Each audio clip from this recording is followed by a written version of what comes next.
අයිබෝවන් තවත් තාක්ෂණ පිටුවකට ඔබ සියලු දෙනාම සාදරයෙන් පිළිගන්නවා.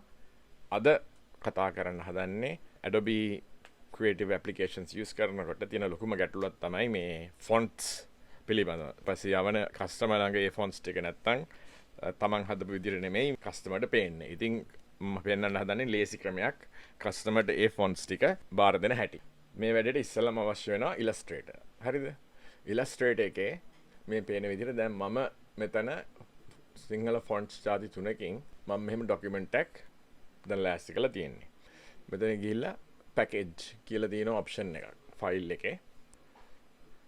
දැන් පැකේජ් කියලා දැම්මම දැන් පාඩම් පන්ති ඇසෙට්ස් නේ මේ ඉලස්ට්‍රේටර් එකේ මේ ඇසෙට්ස් ටික. එතකොට ඒකේ පාවිච්චි කර ෆොන්ට්ස් ටික බොහොම ලේසියෙන් එක්ස්ට්‍රැක්ට් වෙලා තියෙනවා. නැත්තම් ගිහිල්ලා Windows වල ෆොන්ට්ස් ඉන්ස්ටෝල් කරේ කොහෙද ඒ ෆොන්ට් ෆයිල් එක කො ඒ කිසි දෙයක් හොයන්න අවශ්‍ය නැහැ. ඊළඟට කරන්න තියෙන්නේ දැන් මේ ෆොන්ට් කියන එක කොපි කරලා ක්‍රියේටිව් ක්ලවුඩ් එකට ගිහිල්ලා හරි පාඩම් පන්තියට පේස්ට් කරන එක. එතකොට දැන් පාඩම් පන්තිය ඇතුළට ගියොත් ෆොන්ට්ස් 2 කියලා එකක් තියෙනවා. හරි මේක ඇතුලේ තියෙනවා ඒ ෆොන්ට්ස් ටික. හරි එතකොට මේ පේන විදිහට රයිට් ක්ලික් කරලා ඉන්වයිට් කියන එක ක්ලික් කරන්න. ඉන්වයිට් ක්ලික් කරලා කස්ටමර්ගේ ඊමේල් ඇඩ්‍රස් එක දාලා ඊට පස්සේ කස්ටමර්ට ඉන්වයිට් එකක් යවන්න.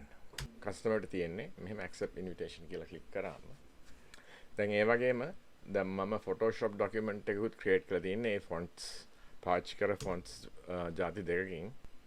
දැන් මේ තියෙන්නේ මේ මම ඒ දැන් design එකේ account එකෙන් කස්ටමර්ත් එක්ක share කරපු folder එක. හරිද?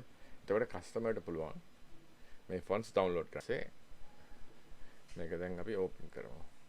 open කරනකොට ඉස්සෙල්ලාම Adobe දැන් complain කරන්නේ fonts නැහැ කියලා. හරි? එතකොට cancel කරන්න. දැන් මාත් එක්ක share කරානේ designer fonts ටික. මේ fonts ටික download කරගන්න. downloads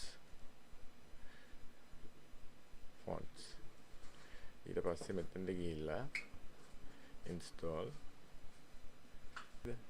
ඊට පස්සේ දැන් අපි download කරපු තැන මේකනේ අපේ ෆයිල් එක. දැන් අපි ඊට පස්සේ ආයෙ ඕපන් කරලා බලමු. දැන් කිසි ගැටලුවක් නැහැ. හරි. මේ අප්ඩේට් කරලා තියෙකි. එතකොට දැන් මෙතන අපි ගිහිල්ලා ටෙස්ට් කරලා බැලුවොත් මෙතන තියෙන්නේ මොකද්ද කියලා බිඳුමතිය හරියට තියෙනවා. ඊට පස්සේ මෙතන තියෙන්නේ මොකද්ද කියලා බැලුවොත් දෙරණ හරියටම තියෙනවා. හරි. ඉතින් ඔය ක්‍රමයට ෆොන්ට් ෂෙයා කරගන්න එක මොකම පහසුයි මේ සිස්ටම් එක හැමදාම ෆොන්ට් එක හොයනවට වඩා. ඉස්සෙල්ලාම ඉලස්ට්‍රේටර් ප්‍රොජෙක්ට් එකකින් පාවිච්චි කරන්න යන ෆොන්ට්ස් ටිකෙන් ටෙක්ස්ට් ටිකක් ලියාගත්තා. ඊට පස්සේ ඉලස්ට්‍රේටර් ෆයිල් එක සේව් කරා. ඉලස්ට්‍රේටර් ෆයිල් එකෙන් පැකේජ් එකක් ප්‍රොඩියුස් කළා. පැකේජ් එකෙන් ප්‍රොඩියුස් වෙන ෆොන්ට් ෆෝල්ඩර් එක ක්‍රියේටිව් ක්ලවුඩ් එකට ඩ්‍රොප් කළා. ඊට පස්සේ ඇසෙට්ස් Adobe එකට ගිහිල්ලා ඒ ෆෝල්ඩර් එක කස්ටමර්ත් එක්ක ෂෙයා කරගන්න එක. හරි? ඒක තමයි සාරාංශය. ඉතින් මොකක් හරි තේරුම් නැති දෙයක් තියෙනවා නම් කමෙන්ට් එකක් දාලා අහන්න. මේක ඔයගොල්ලන්ගේ වැඩට පහසුවක් වෙන දැනුමක් කියලා මම හිතනවා. ඉතින් ආයෙ හම්බ වෙනකන් ආයිබෝවන්.